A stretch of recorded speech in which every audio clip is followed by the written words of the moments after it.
This section will now look at how LockBox security keys are used for every data, device, or sharing action. We will also show you how data provenance can be tracked for each message. We have no shared resources at this time. That is, LockBox keys have not been set up to share resources yet. In the secure sharing section, we see the data provenance of access history from Mike's point of view. All the data he has accessed, action taken, and at what time. This information can be critical for auditing and ensuring compliance. We will now see how you can create a new security policy using LockBox keys as the foundation. In this instance, I am creating a new policy for a specific pressure device and the data from it. I add in a description, a source name for the policy, and assign the device to which the policy applies. I then set up the policies and constraints.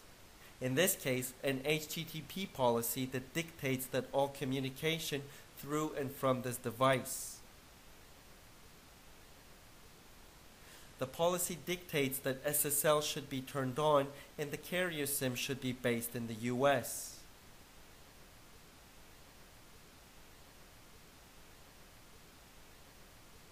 Let us now look at how the LockBox can be used to share access to a resource. I am going to share the data from one of the newly added pressure sensors. You can see that the platform by default has already assigned 2 keys and 2 policies for read and write.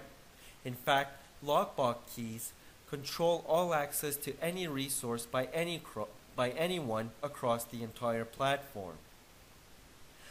I can add new security policies to this device and further constrain the ability to read the messages from this device beyond the standard policy. Let me go back to the device security page. I am now going to share this resource with another user, John Beta.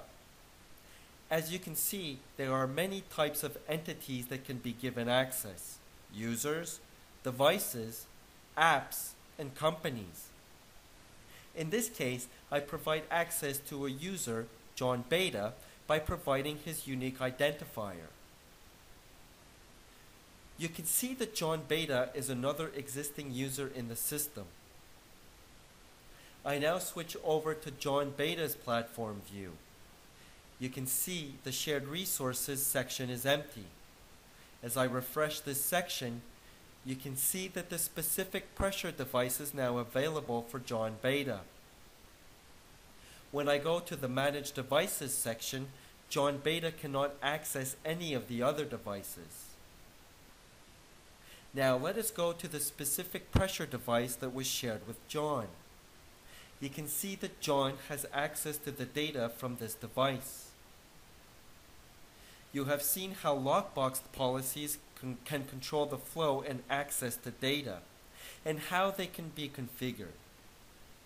Next, we can set up a flow that gathers data from devices and performs in-stream analysis for insight.